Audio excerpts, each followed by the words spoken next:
Losing weight is a New Year's resolution for a lot of Canadians, but the same strategies don't work for everyone. Joining me now is weight loss expert Harvey Brooker. He's the author of It's Different for Men. Why is weight loss different for men? Harvey, thanks for joining us. Well, one of the major problems is that men usually don't do anything about their weight until it gets out of hand and they're well into their 40s. Usually they get warnings from their doctor that they've got problems with their health, and that's when they do something about it. And guys don't pay much attention to food, really. They just keep, they're being served when they're young by their moms often, and they get out into the business world. They walk into restaurants and they get served there. They're not very analytical about what they put into their mouth, and guys are always eating what we call man-sized portions when really, you know, we're not going back out into the farm anymore and working. We're going back to the desk and sitting, and we can't burn off the calories. Do men have problem areas like women do? And problem areas stomach, thighs.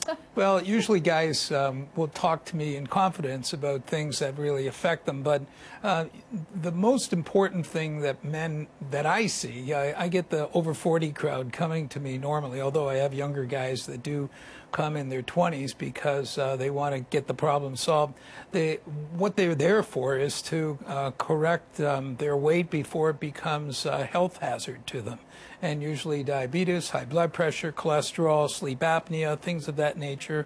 And, you know, they're very aware of the way they look. Guys will talk to me about not wanting to take their shirt off at the beach because of, you know, their condition that they have underneath the shirt. And so they're very much like women where that's concerned. But guys won't lose weight to march down the aisle for their daughter's wedding to get into that pursuit, and that's an interesting point. Do men, do they sort of look at weight loss differently? They don't obsess about weight the same way as women, do you think? Yeah, I think they do today. I think the guys are very conscious of it, but most men will do it the wrong way. They'll go to a gym and try and sweat it off, as has been the way for men for many years. But in reality, you can't do it that way. You really need to combine a good exercise program with a healthy eating program, and the two work together, and they separately, they're the one that would win would be the healthy eating program over the exercise program every time. Interesting. Is it easier for men to lose weight than for women? Well, it is, because we don't have a real natural place for storage of fat. You know, in the olden times, women would need some extra weight on their body because they were giving birth to children and would have to nurture children. But guys would be out in the fields working physically, and they wouldn't need any body weight, excess body weight at all.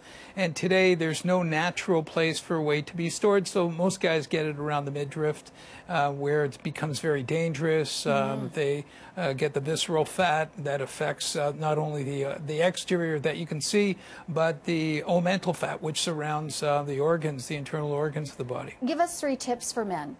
The first one I would say is get some help. We do help at the Harvey Brooker weight loss program. We do help. We make sure that guys get support all the way through this. And guys are not, you know, great at getting help. You know, often they won't ask for directions, but I say to men, go get some help. Make sure you get a professional who knows what they're doing to assist you. The second thing I would say is you can't really, if you can't measure it, you can't know what you're doing. So you have to write down your food intake. How easy is it to stand over a refrigerator and grab off 150 calories worth of hard cheese or a handful of nuts? So what you do is you write down the food that you've had during the course of the day. You become very analytical about it, and you get to know whether or not you're overeating or not by just looking at it. And there's lots of programs on the internet which you actually plug into and find out how many calories that you're taking in on a daily basis. And the third one is, like any other program to try and change a behavior, an obsessive behavior that you have, you need support from those around you. So the people, especially in your close environment at your home. So healthy shopping is important, and preparation of food being health-minded when you're preparing food is vital. And so you need those three things, I would say, would be at the top of the list. Get support, write down your food intake, and get people around you to help you in your environment. All right, and very quickly, men tend to be competitive.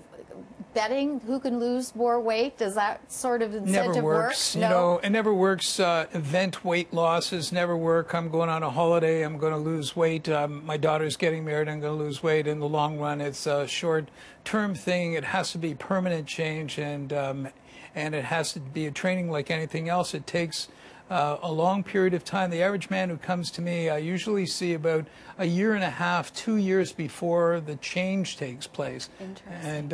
And if he doesn't put in the time, if he's going to do it on a cursory basis, it isn't going to work. And if a guy tries to lose weight and thinks that that's the solution, the weight loss itself, he'll always gain it back. The solution comes in learning how to sustain your weight after you finish losing your weight. All right, Harvey Brooker, author of It's Different for Men. Thank you so much for coming in. Absolutely, my Interesting stuff. pleasure.